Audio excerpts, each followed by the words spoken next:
Namahagi ang Department of Energy ng mobile energy system sa Pag-asa Island. Lain po nitong magkaroon ng ilaw ang paaralan sa isla at magawa ang mga serbisyong pangkomunidad. Narito ang report. Sa pagtatapos ng 2025, dala ng pamahalaan ang isang makabuluhang pamaskong handog. Ang katiyakang mananatiling may liwanag ang pagkatuto sa mga paaralang matagal nang hindi naaabot ng enerhiya. Sa ilalim ng administrasyon ni Pangulong Ferdinand R. Marcos Jr., nananatiling malinaw ang pangako.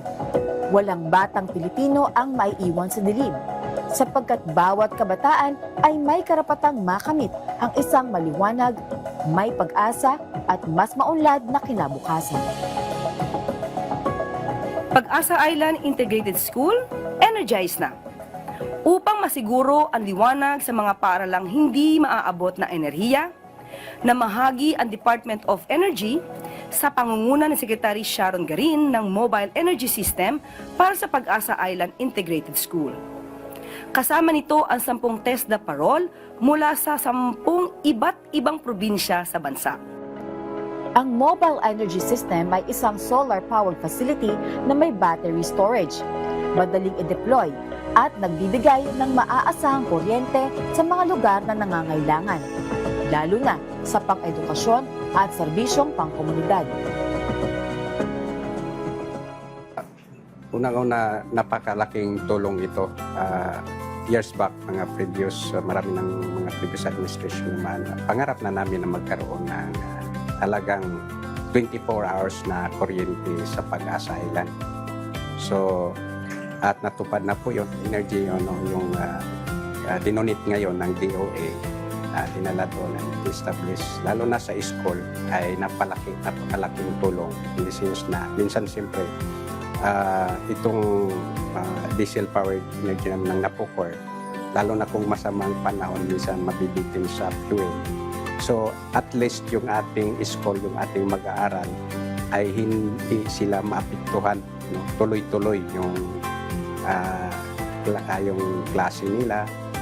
Nung dumating po ang mobile energy system, nandun po ako sa eskwelahan at kami po ay sobrang natuwa sapagkat alam namin na napakalaking bagay na maaring maitulong ng mobile energy system, lalong-lalo na sa amin sa paaralan, sapagkat alam naman natin ngayon na ang pagtuturo ay lalong mas mabilis, mas madali at mas epektibo kapag mayroong kuryenteng ginagamit, lalo-lalo na during the delivery of instruction ng mga teachers po natin na gumagamit po ng TV, gumagamit po ng mga laptops, ng ibang mga instructional materials na kinakailangan ng kuryente.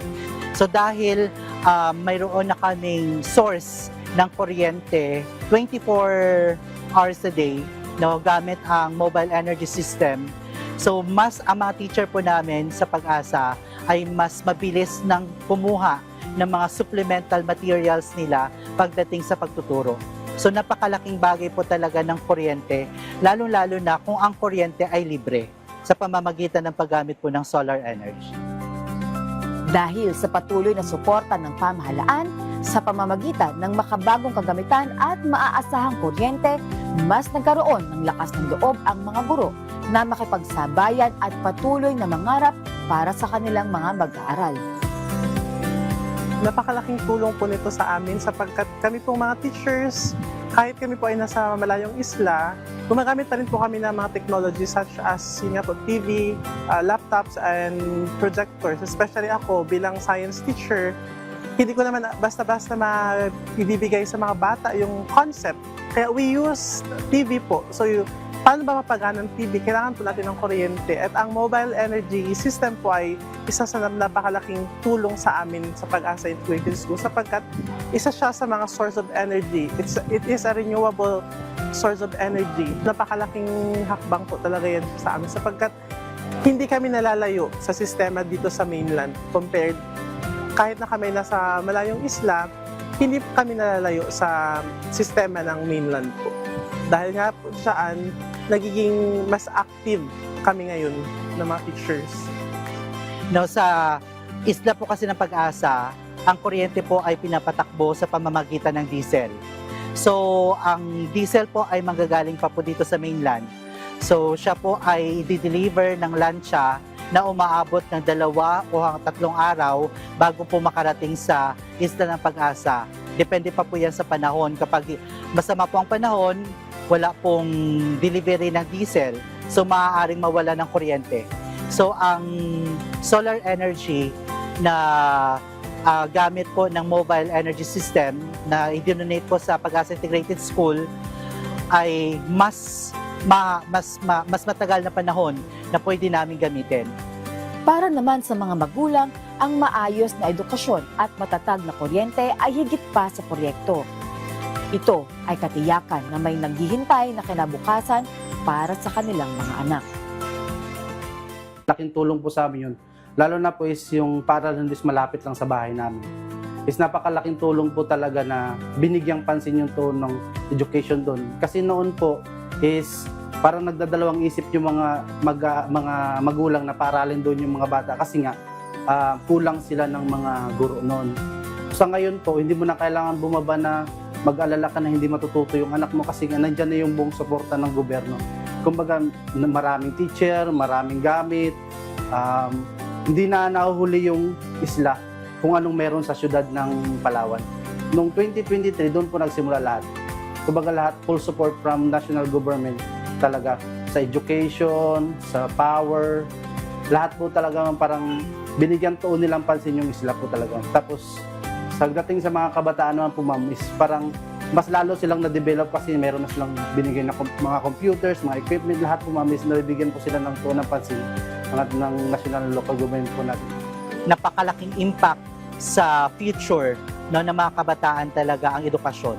At naniniwala ako sa quality education na maaaring may provide sa Isla ng Pag-asa sapagkat ako ay malaki ang tiwala ko sa aking mga guro na sila ay magagaling at sila po talaga ay nagdi-deliver quality na instructions pagdating sa mga bata namin. At malaking tulong po talaga sa classroom setting ang kuryente. So dahil mayroon na kaming source ng kuryente 24 hours a day na gamit ang mobile energy system.